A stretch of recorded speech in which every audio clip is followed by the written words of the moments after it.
Hi, everyone. I'm Soma Mazumder. I am an Agile coach from Sydney, Australia. And today we will be exploring together the topic of Adaptability Quotient, or AQ. So before we go into that topic, just to let you know, the photo that you see on the Meetup is actually me. I have just gained a few pounds. That's it. It's the blessing of the lockdown and pandemic. So it is me, the photo in the Meetup, just to let everyone know. And what I'll do is that I will share the mural link again, because I don't know if when people have joined after the link was shared, you can see that or not in the chat. Sure. What we do first is that let's do a little bit of check-in, because we do not have a lot many people. So I think it is feasible for us to do a check-in and get to know each other personally. Is that okay with everyone? Cool. So if you want to be off camera, that is fine. What I would just ask you to just unmute yourself and maybe introduce yourself, where you are from and how are you feeling today. And what we do is that I can definitely start and I can nominate the next person, and the next person nominates the next person, so that we do not waste time in finding out who is going to go next. Is that fine, everyone? Cool. So I can definitely start again. Soma, Sydney, Australia. I'm feeling really excited to meet, this diverse group of people from all over the world. I wish I could be there in person to meet you all, but hey, I'm here, at least seeing you through screen. So that's me. That's my feeling for today. So I'm going to pass it to James.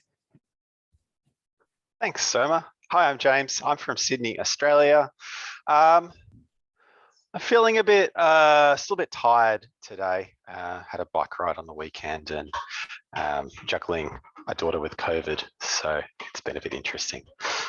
I will pass it to, who have we got here? Mike, Metro Denver. Thank you. Like it says, I'm in the Denver area. How am I feeling today? It was startlingly warm outside and inside the house, so I had to turn fans on. We're at what, 78 today, which is pretty warm for this time of year. I'm not ready for the summer heat. That's how I'm feeling.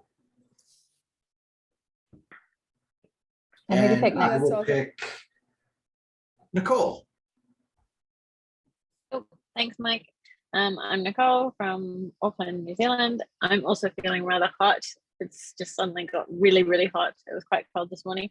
But yeah, excited and looking forward to today, the session, and I will pass over to Tom. This is Tom Kane. I'm in Denver, and it's a great day. I enjoy meeting new people, so this is a good time. And so I can pass it over to Ashok in Texas.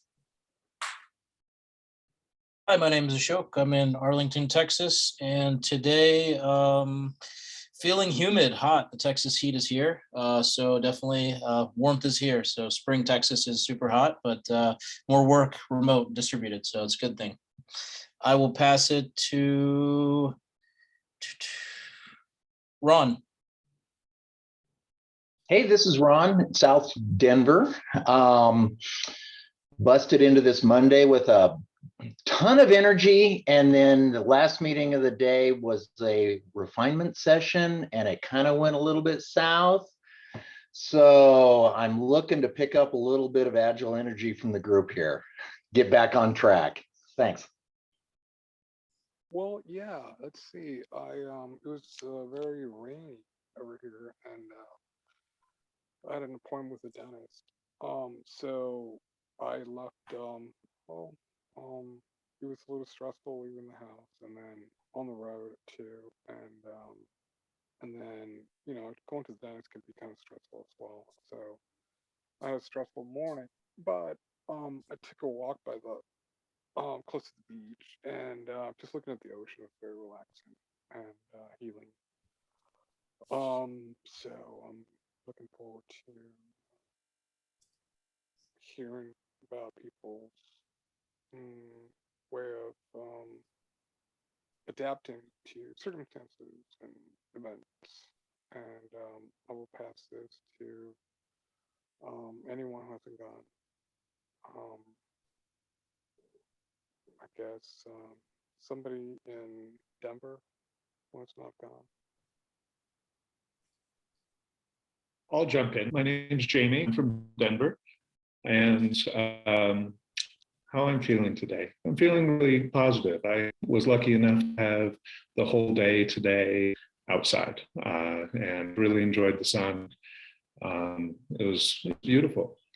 I think I'd like to pass it to Maro 1 or Kristen S. Oh, there's Maru. All right. Hey guys, cheers. We're one from Morocco. I'm feeling quite overwhelmed. Too many ongoing streams at the moment. Very low clarity, but I'm happy I made it to the, put an hour aside to join this. So I give to Catherine. Thanks for joining us. And JJ, I hope your dentist appointment went okay.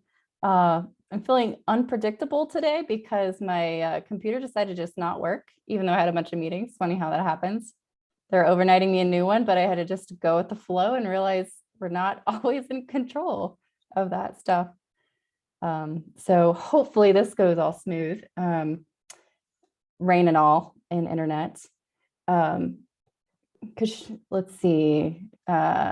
Kristen, I think you're up as well. I can go. Hi, everybody. Kristen, I'm in Southwest Denver, and I am feeling pretty good. I'm 9 weeks into a new job, a new position, and I'm trying to pull my small team of analysts into the Agile world. And so it's been challenging. Well, actually, I thought it was going well. And then my director was like, maybe you should slow down a little bit. So now I'm feeling unsure about myself. So this was perfect timing. This meeting was perfect timing to get back into talking to people in Agile. So let's see, I need to hit participants. Adam, have you gone? I was logged in, but I couldn't hear anything. It took me a while to fix my headset. Tell us how you're feeling today, and then you get to pick the next person, which I know Kim hasn't gone. I'm doing pretty well. I realized that I need my continuing education credits for my certifications coming up in July, so I figured I'd jump back on. I started a new job as a systems engineer over at remotely for Aurora Flight Sciences out of Massachusetts. It's a Boeing company. We're not quite doing Agile stuff, but we do have, well, we had daily stand-ups, now we're twice a week. And once a week, but I think they're going to do some more Agile stuff later on, and that's one of the reasons why they brought me on to help them with that. So things are going well. When I started there beginning of January, so I don't have to drive anywhere. Yay! So I guess go ahead, Kim. It's been a while. Yeah. Hey, yeah. So how am I today? Is that the question I'm answering? How are you feeling? How am I feeling? Overwhelmed because I have too much whip. I actually need to work. That's why my video's off, because I'm like, I really wanted to hear this talk, but I have to work still. So not a good thing to do, but that's what I'm doing. So glad to be here. Thanks for joining us. Who have we missed? I know that I couldn't keep track of everyone. Did anyone not go? Yeah. Thanks. Go for it, Mark. Yeah, so I'm Mark Padilla, and I'm in Atlanta, and we had a beautiful day today, so I was in a good mood. And I unfortunately, I tore my hamstring muscle back in the middle of January, so I've been going to therapy, so I had an assessment today, and everything looks great, so I'm even in a better mood. So that's it. I don't know if anybody's left. I guess only Khushbu. That's me. I'm the only one left. All right. Oh, Nicole? I believe Nicole hasn't gone. No, Uh, I went after James. Okay, Okay. Kushbu, go ahead. All right. I am Kushbu and I am from Phoenix, Arizona. If you all know, Arizona is pretty warm, hot, and it's already getting hot here. For a change, it is a little gloomy. Looks like it's gonna rain, but I feel a little excited and nervous at the same time. In January, we onboarded a team of 9 analysts, and I'm training them, exploring, making them explore the agile world. And I have kind of experimented with them in terms of refinement. So if I can put it down, I have refined my refinement strategy. So I'm pretty excited because my refinement meeting is coming up on Thursday, and looks like I have done my homework well. So I'm excited for my upcoming meeting on Thursday. That's how I feel. That's awesome. And thank you everyone for sharing.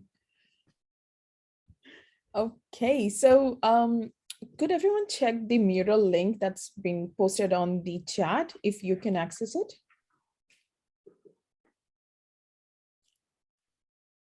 And maybe give me a confirmation. Yes, that will do. We've got a visiting crab, visiting raccoon.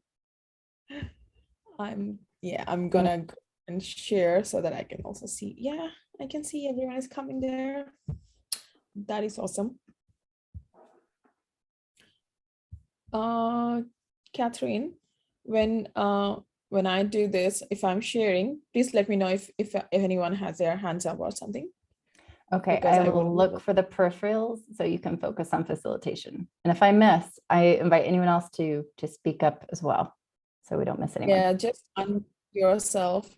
So we'll have 2 activities because this is not just a talk, this is a workshop, because we are going to explore the topic in the room together.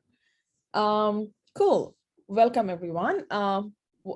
Today's topic is Adaptability Quotient. It's a toolkit for survival. Now, when we talk about that, we all kind of know that the only thing that is constant is change. And, like ages ago, a Greek philosopher said it. So, and whenever we go into the real world, we can actually see that this is the only truth that's been, proving itself again and again. Things are changing continuously. So what is required in this time is AQ.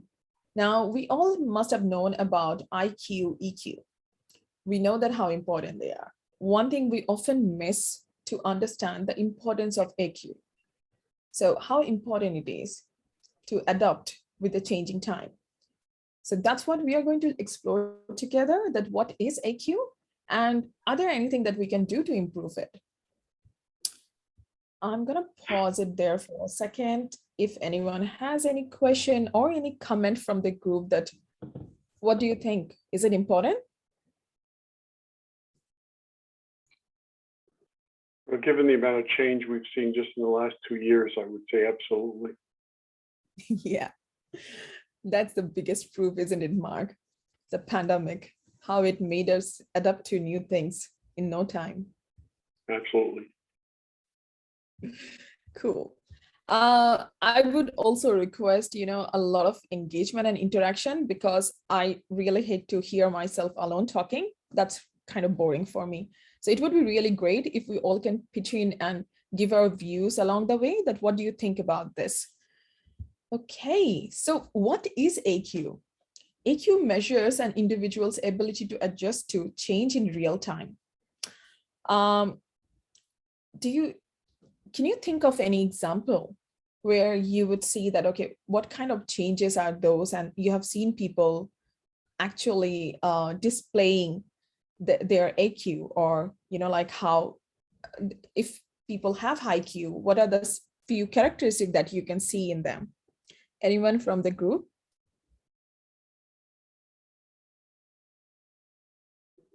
I think that for someone to have a high AQ, they have to be very positively oriented and focus on not saying, oh, woe is me, but focused on having the ability to quickly identify what's happening and start coming up with answers and strategies for how to try to maximize their situation.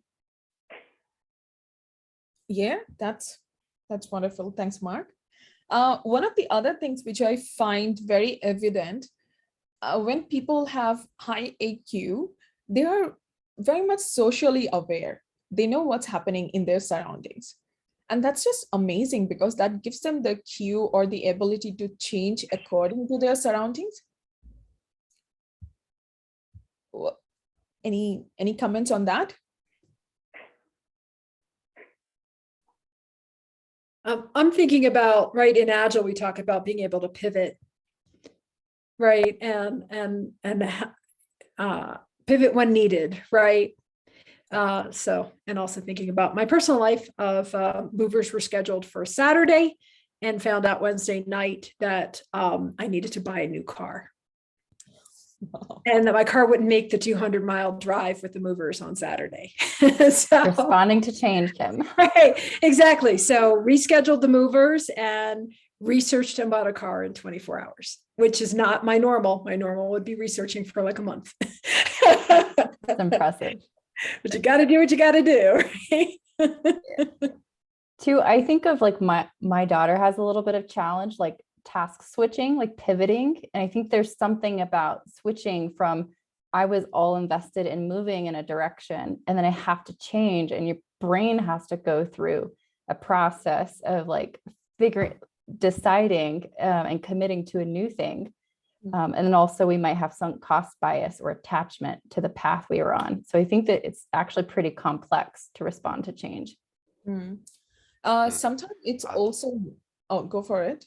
So it's just thinking sort of other behaviors that yourself and other people exhibit with change, constructive or destructive in the system that we exist in. Yeah. Also what Catherine mentioned, sometimes it could be just context switching. You know, like if you have too much to do, I forgot who mentioned it in our group now that, you know, a lot of like too much whip. So when you have too much work in progress, sometimes our brain cannot just continuously switch between tasks because it breaks the flow. So on the other hand, when it comes to the AQ bit, what it means is that you have a mental flexibility. It's about, say, for example, like you need a new car and your movers are scheduled for Saturday. So what you like, say your normal brain pattern would be like, okay, I will just look for things that should happen on Saturday instead of thinking that rescheduling is an option because I want it happen on Saturday. That's it. I will just make it happen. So that is how our brain sometimes thinks, right? Everyone have their own mental model of how we think, how we perceive information. So what AQ gives you is an opportunity to make it more flexible, to look for option, to be more socially aware.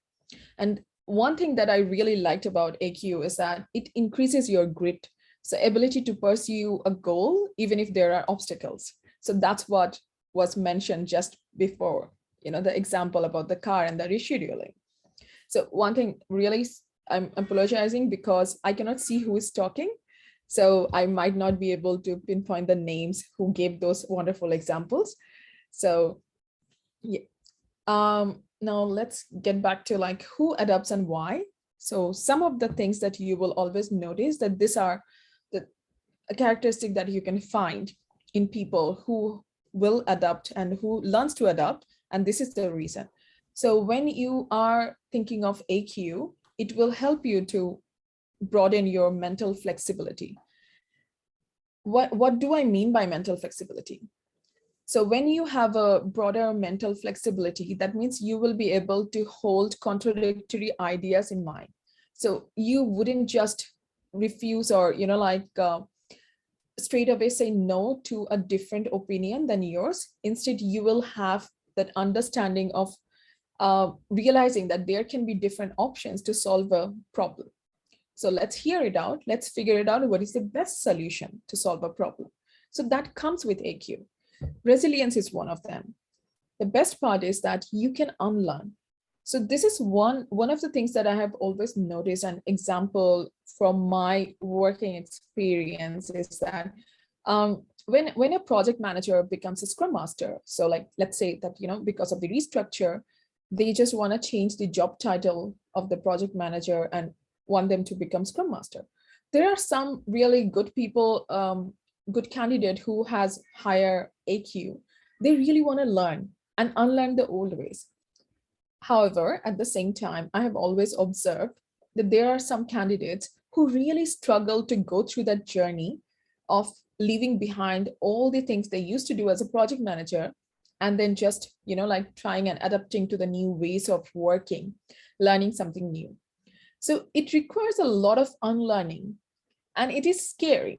So whenever we think about AQ, this is also one of the ways of measuring that how much AQ does a person have. So you can always see that and observe it that around in your surroundings, that okay, the unlearning part, that's not always easy. And you'll see people with high AQ, they are displaying those behaviors that, okay, something new, okay, let's learn. Let's at least give it a shot and try.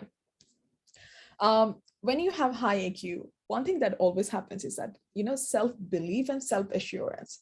So, whatever is there in the future, which is unknown, you'll be able to somehow manage and deal with it, because you know that you'll unlearn and relearn whatever is required.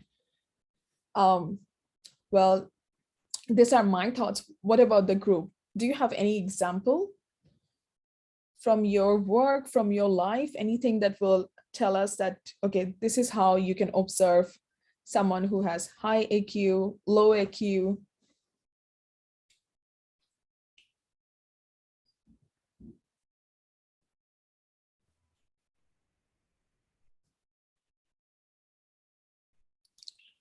I think the ability. How someone reacts to changing position or pivoting job roles.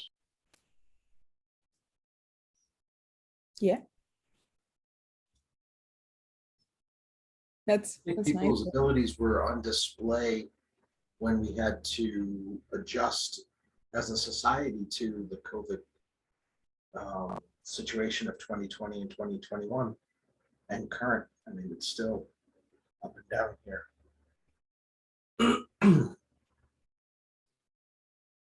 Well, yes.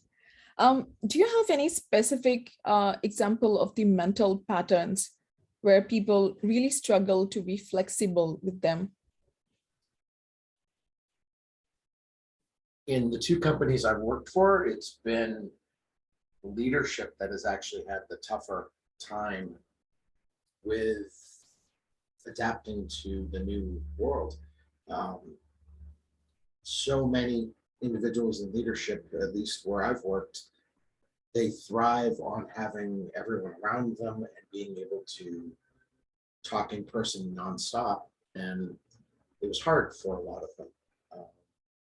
Developers, QA, business analysts, whatever, found it a lot easier to be able to adapt to doing their type of work.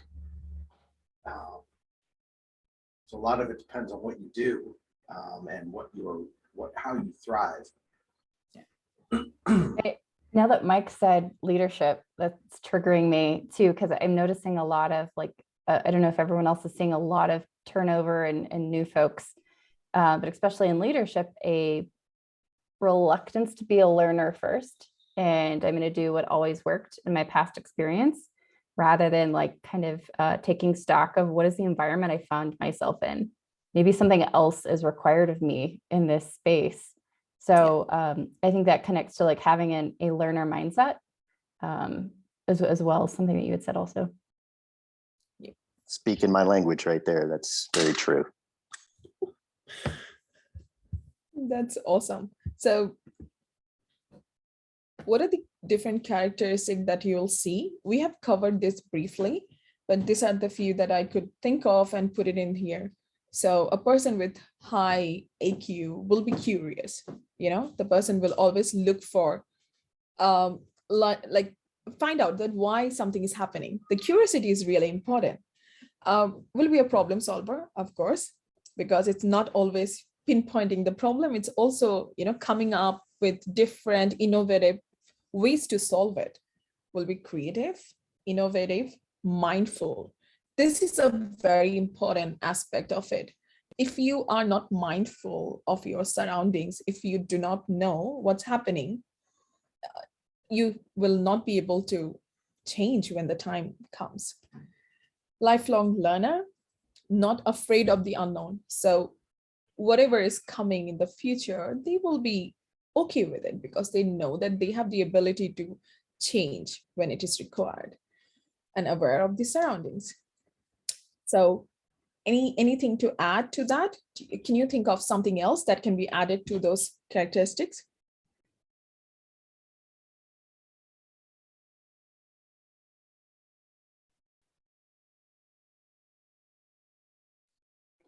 Put some in the chat, open-minded, listening, not afraid of being wrong, to try something new. Did anyone else think of something that's not in there?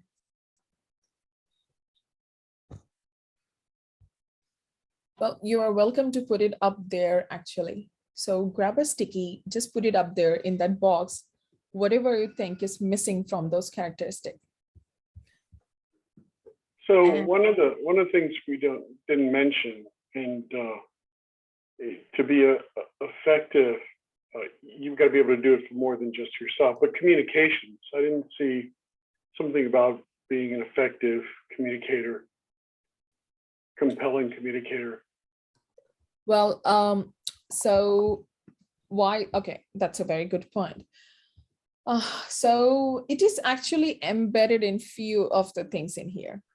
If you think about it, when you are a problem solver, you also communicate, according to the context of the problem. So that's being effective, how you're trying to solve a problem.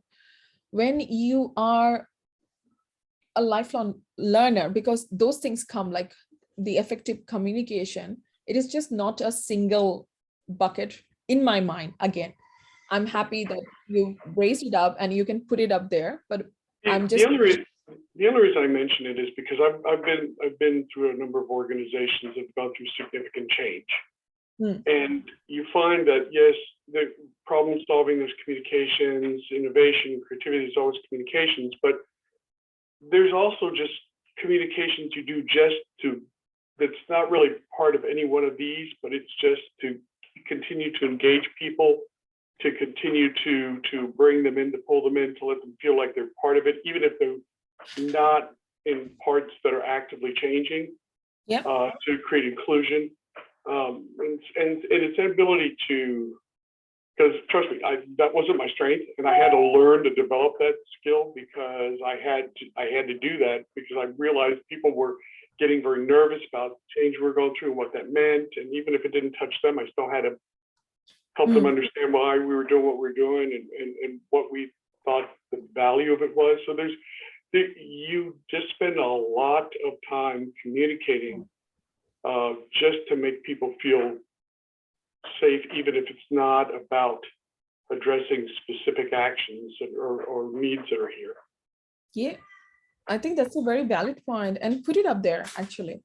So now I get it. What do you mean by effective communication? So, yep. Yeah. Good point, and thank you for raising that. I would like to ask, okay, what does this mean? So, okay. Let us process change together. I think that's what I was hearing from Mike is like, at first I thought he was going one way with, unless you know how you feel, you're not a very good communicator. So like processing and synthesizing your own emotions first. Yeah. But because sometimes like people aren't communicating because they don't know where they're at or they're not comfortable. But I hear Mike saying like the next level up as a leader is to create space for everyone to process how they feel collectively and make space for that, as well as validate what the group says. So if I didn't capture that right, Mike, please change the sticky. Oh, yeah. Now I understand. Also, I mean, on the communication front, I have seen, in my experience, some people who are amazing as a communicator, like they can communicate really well, but they have zero idea of, let's say, EQ. like they are not. So that's really it's very tricky if you think about it, because and on the other hand, if you have really good EQ, you will somehow figure out a way to communicate what's required in a way that you are very much aware and mindful of your surrounding, that what's happening. And the beauty of AQ is that it actually takes a lot of aspect from the EQ, that if you have a high AQ, you need to have at least some level of EQ, so that you are self-aware and socially aware at the same time. You are mindful, and you should know that what needs to be communicated, so that like you are not impacting anything around you, and you are going together. So I like that communication, and that should be up there. Totally agree. So I'll let you put it up there. Oh, open-minded, not shy. I like that. Open-minded and good listener. Yes, that is true. Okay.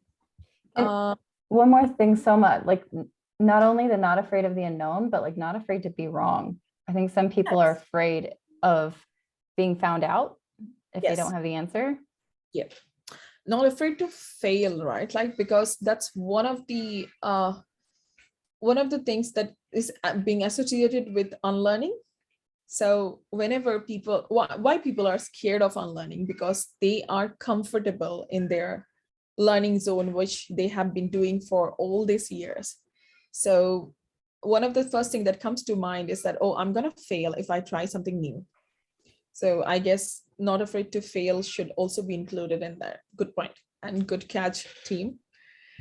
Yeah, what about like not being afraid of not just failing, which is maybe connected to honor, but also losing something or getting hurt.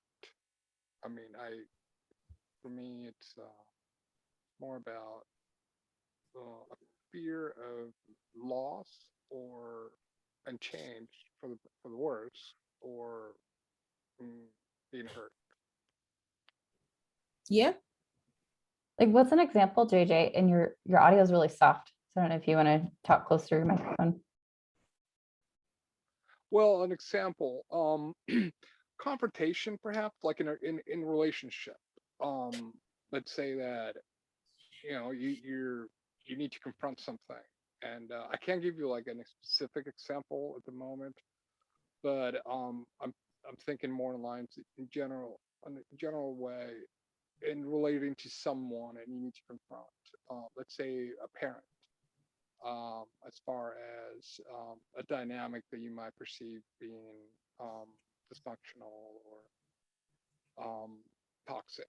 And so you're afraid of retaliation or separation or things like that. So why are we afraid? Yeah, the unknown, or fear of failing, in terms of what does fail mean? Like, I'm just talking from personal experience. You hear that, oh, well, he might be afraid of failure. What does that entail? A lot of times, like, it's just a very general word, and I think when we're more specific, we can understand what's going on inside. Well, an example of a failure was, I know this makes me cry every time I watch it, but the Challenger blowing up in 1986, that was a failure. So right, the astronauts knew what the danger was. The ground crew said it was okay to go, even though Lockheed Martin engineers said, no, we don't want you to go. It's not safe. And they still launched anyways. They failed. They learned from that failure. And it's to a certain extent, that was okay. We only lost 2 shuttles in 3 decades. So. Right. Well, I'm thinking more in terms of, like, let's say, last night at the Oscars with Will Smith. Just I was putting myself in his shoes, and I'm thinking, wow, I would have been thinking of, what if I go and just get this anger out and stand up for my wife or for ourselves as a couple, you know, what's going to happen? Like he wasn't thinking about consequences. So he acted. He, you know, in that kind of maybe context, which is more kind of immediate, kind of in real time, you know. So What brought up for me, JJ, and that's deep. You're getting into some psychoanalysis there. It is like our innate desire to be part of the tribe. Like we are social, so we seek approval and seek belonging. So oftentimes, like we might be taking a risk, and parts of our subconscious are like, that's scary. You might be ostracized from your group, or people might reject you, or you might, be shunned in some way. Those things definitely show up. That's valid. Yeah, I added in one thing, the ability to be active. Because sometimes if you might be adaptable, but if all of a sudden you got to spin around and do something, you have to be able to jump in and actually be able to do it and get it done. So an example I have of this was when I was running my catering company, I was putting on a wedding I think they were out in Arvada. And the rental company was late delivering all of the equipment and the tent that we were supposed to put up for their dinner. They got there late. They sent 2 new people who literally started that day to deliver everything. And so I had to pivot, and I ended up putting up the tent because I knew how. But that wasn't going to be my job. I was actually going to leave after they got there and leave it with the rest of my staff. So you have to be able to do things. Yes. Well, that's the whole point of being adaptable, that we can do things, right? And we can survive. Okay. There are 2 fun activities. So I'm just rushing through this so that you can get into the breakout room and do some activity together. And we'll hear back when you debrief what you have done. Okay, so 4 steps to improve AQ. Well, the first one is, we all spoke about it, being aware that you need to change. Now, this is about, for the individual. We are not talking about on a global scale, on an organizational scale, because again, everything starts with self. So first, being aware that we need to change, then taking ownership of the change, because no one else will. It's us. It's, all depends on us. And the third point is focus on continuous learning. So it is always a good idea to collaborate with people with different, ideas, different opinions, perspective, so that you get a chance to expand your mental models, be okay with different opinions and different ideas at the same time. And the fourth one is that just do it. Execution is important. So you need to get into the, ability to do mode, which was just mentioned by Adam. So yes, just do it, because these are the 4 steps that can help you to improve AQ. So start with being aware. Now, do we have anything on this? Anything to add? Anything you think that I missed and that should be here?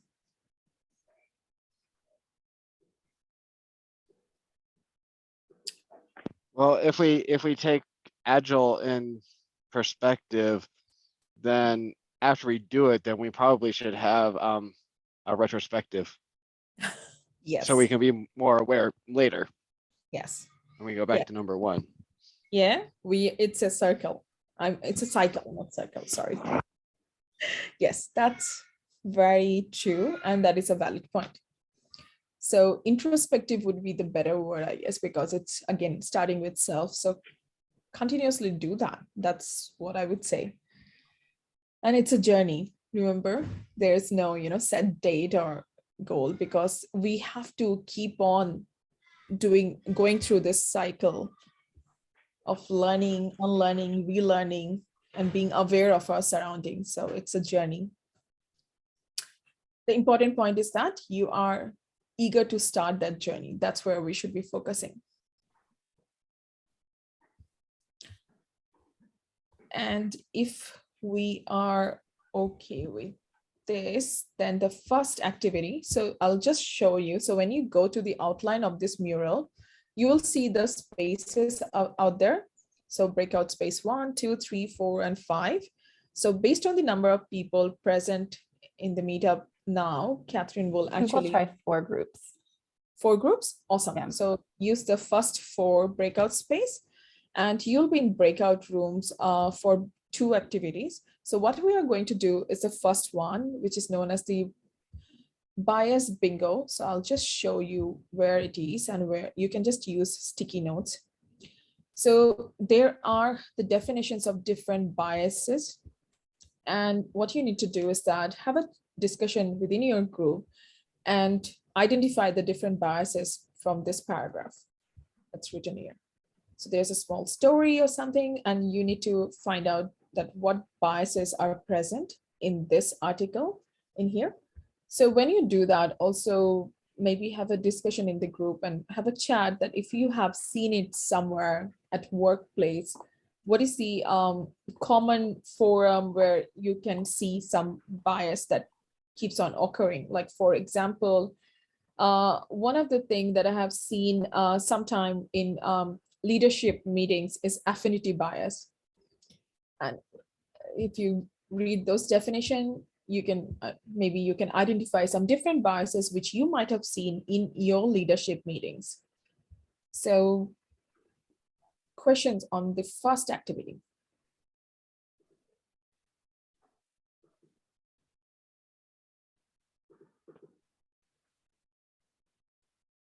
Looks like everything is okay. I'm going to increase the time to 10 minutes so that everyone can actually have a decent chat about this in the breakout. Okay, if we're ready to go, I'm just gonna, okay, Yeah. 4 Looks breakout rooms, that should be about 4 to 5 folks. That means if, you know, someone is on their, you know, at the grocery store on their phone, they can also kind of listen in, so you don't need to leave. It's okay if you Yes. can't be the active person, but you can be part of the conversation. All right, so we'll open all rooms. Ready to go? They're back. Okay. So this is the debrief area. And for activity 1, we can do, you know, like verbal debrief maybe. Do you have a representative from breakout 1? You do? Which one is breakout 1? I thought Room we were all in breakout 1. Really? Oh, okay. They're 4 of Breakout us in room. 4. I mean, in 2, sorry. Breakout room included Janet Ulrich, Kim, Kristen, Mark, Mike. So it's true, Mark, you were in breakout 1, but not everyone was. Okay. So do you have a rep from breakout 1, or is it you, Mark? Well, I can talk about what we found, and everybody else can jump in if I forget something. So when we read through this, there's this one section where, do you want me to just go through the sections and talk about what biases we thought we saw? Yeah. Okay.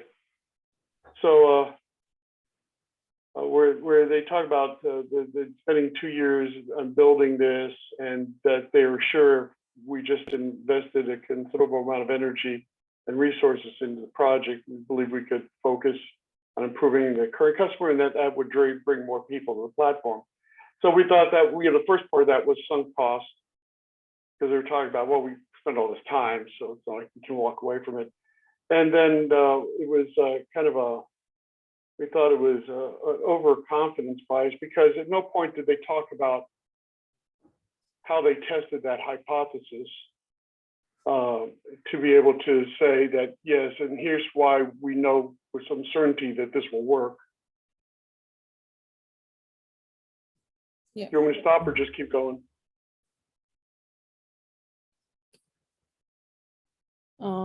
Keep going, stop. What if group number 2 picks up something that was missed? Yeah. Okay. So I'll talk, because it's basically me talking through it with the group. Tom was on his iPhone trying to do multiple things with the breakout room and reading and stuff, and didn't work out well. And the other 2 were mostly listening in. So we found that at the very beginning, they had their anchoring bias that they went on a interweb search and said that 90% of apps fail. Okay.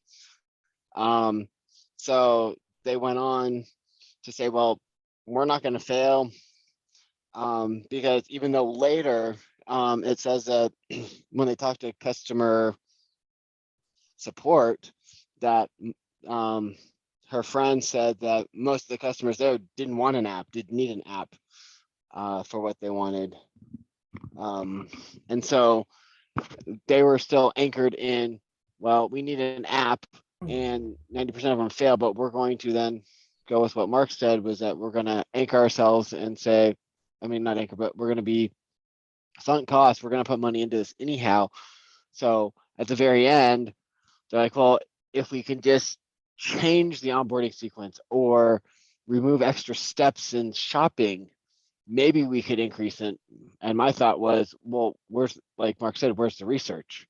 Where do you actually show that you're going to actually get those numbers? I didn't see that in here. And I think she was overconfident as well. She had her overconfident bias. Was there a breakout space 3, or should I go on with one more? One more? 3 and a 4, actually. I'll let you guys go on, and if you guys don't get to confirmation bias, I'll show you where we thought we had that. So go ahead. Yeah, team 3. So I'll be speaking for group 3. One of the things that has discussed yet is also framing bias.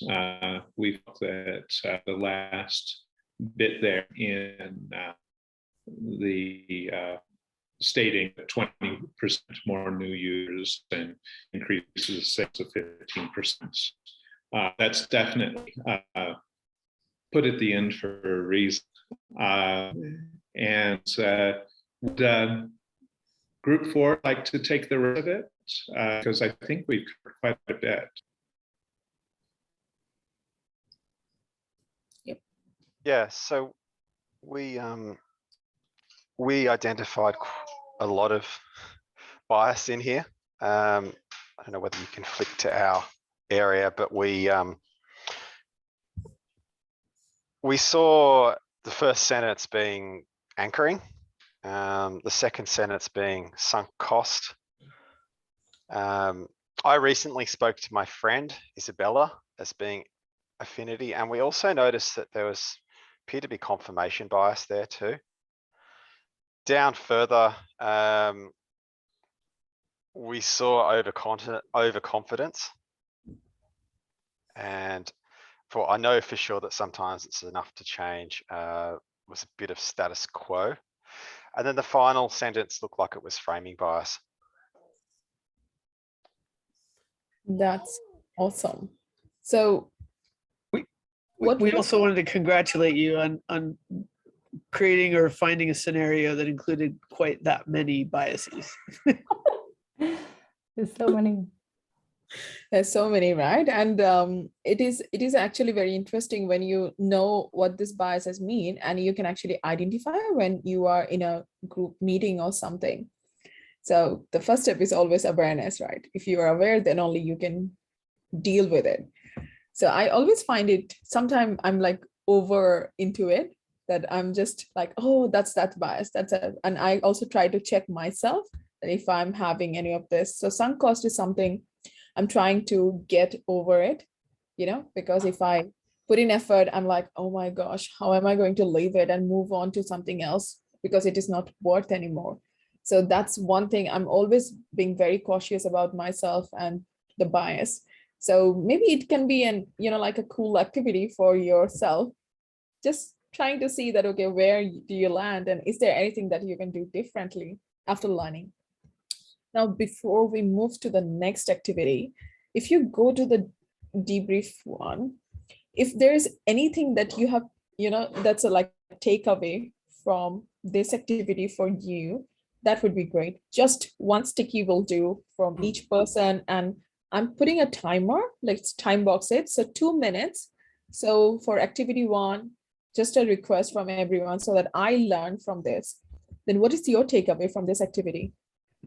Is it okay? Good. Okay. I see a head nod from Veronica. Yep. Was there anyone saying anything? Sorry, I missed it. Oh, it was Adam. I said it was great. It had pretty much all the biases in there. Yeah. If not all of them. Yeah, there's a lot, right? Well, one takeaway from each one of you, if you have a takeaway from this activity, 2 minutes timer. And here we go. Awesome, time's up.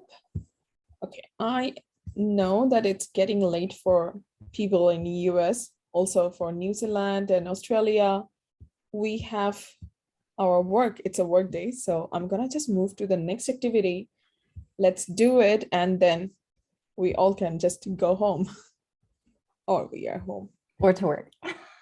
Yeah, to work. Okay, so this is called What's Your Theory? Now, when you go into the breakout space, what we are going to see, there's a picture in there.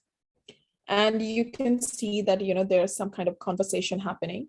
So what we would like you to do in breakout is that first individually take a minute to form an opinion about what's happening. So what's your theory about this picture? And after that 1 minute, when you have your stickies written down, maybe have a conversation in the room and then come up with, the different theories that you have formed about this picture.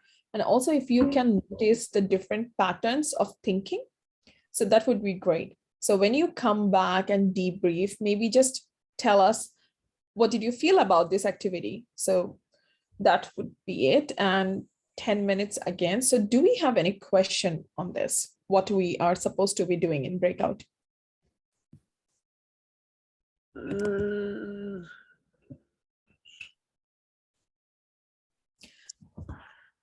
About the context to what their situation is? Yeah, so that should be your theory, like what they are doing. What do you see in the picture? What is happening according to you? So what's your theory behind it?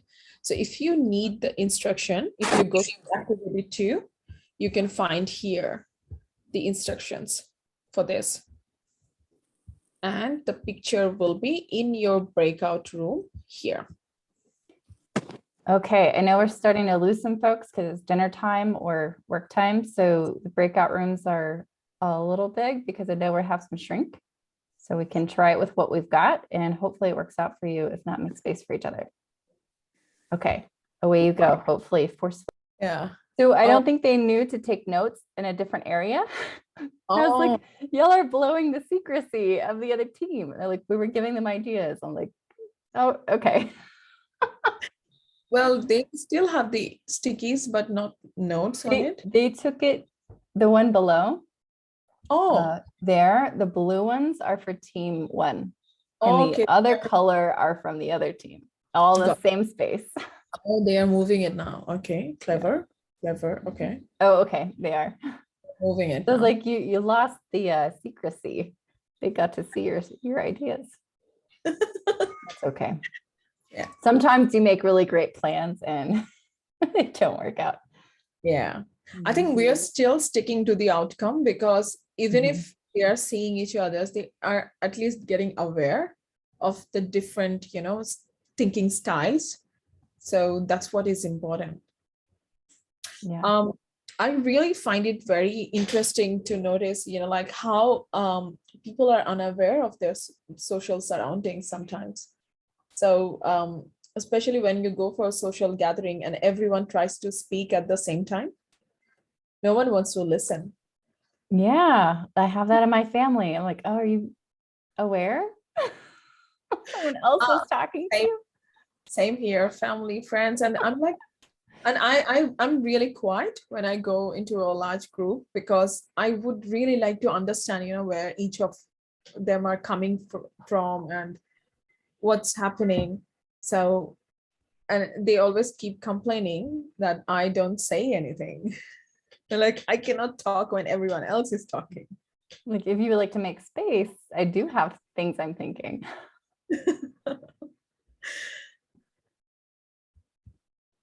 All right, so we'll close in 45 seconds. Yeah. Nice. Well, they say you're not listening if you're just thinking of the next thing you're going to say. Yeah. Listening to respond is not a very good listening style, I would say.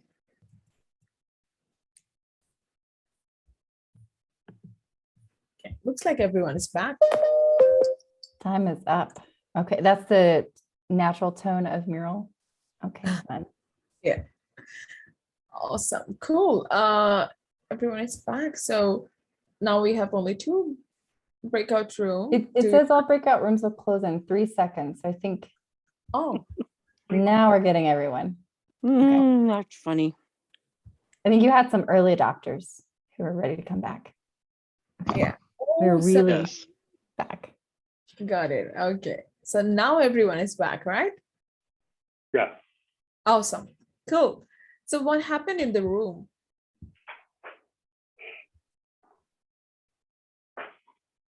Anyone willing to share what happened in room 1 and 2? I don't know. I can go for room 2. We had some good conversations going on. We had a really good debate around who was actually going to do the talking back. And I drew the short straw. So we talked about how, like in the analysis column, that the person that's stuck, they got a bit too many work items in place. They probably don't have a good flow or pipeline of information coming through that's really assessing the priority of things. We also thought that there might be a little bit of status quo bias in there with learned helplessness, that the others could do a little bit more around swarming to try and help, because you've got that person that's idle, and whereas the other people are like stuck and too busy. And I won't say everything because then otherwise group 1 can't do anything, right? Oh, yeah. Yes. That's a good strategy. I love it. But thank you. Thank you for sharing. Okay, so group 1. Yeah, so we saw 3 things. One, it looked like all the requests were coming in kind of free form, and they weren't being organized or consolidated or put into a backlog. They were just hitting the guy on the left. We felt they were operating more as individuals and not as a team. Just seemed like they all reported their status, but you didn't hear them wanting to jump in and help out. They were following what appeared to be more of a waterfall model than an agile model, because it just seemed like the developer is saying, I'm busy and I'm just going to wait till I get stuff from the analyst, and the tester is saying, hey, I'm idle, I'm just waiting for the developer to give me stuff. So clearly there was no sense of agile or teaming or swarming or anything like that. That's awesome. Thank you. If you have noticed in these stickies that's put in here, some are really, technical, as in like looking at the board and what can you see kind of stickies, and some are going beyond it, thinking from the psychology and human aspect. So this is what this activity was meant to do, that try to point out that we all have our own thinking style, and that's very unique to us. So it's just being aware of them and how can you accommodate different thinking styles in your own horizon, because that's how you keep on expanding your mental model and learning about different ways of or approaches that you can bring into life. So, well, I know we are out of time, 4 minutes to go. I also know Catherine wanted to finish 10 minutes earlier. So. Can I ask a question? Yeah. Because one of the things we were at a loss is, you mentioned looking for patterns after we'd identified the situation. Yeah. I don't, and maybe a brain cloud, but I don't remember us talking about specific patterns. Well, maybe you can take this activity and see it. I mean, do it in your team or a group of people or friends and see the different patterns. Like, for example, in this example, like breakout, I can see that someone who could just see, too many work items in progress under one lane. That's a very visual cue. And the other person looked at the status quo bias, which is not visible here, but someone actually went beyond what's visible and tried to analyze the situation in a different way. So these are the patterns or the cues I was looking for in the group, because if you look at the different stickies which the individuals have put in, you will see that, okay, what's their thinking style and how do they think? So it can also teach us a lot about an individual. Okay. Awesome. So thank you everyone for sharing this great insights about, different types of biases, your idea of AQ and the activities. So thank you for participating. Yeah, this is great. Thank you.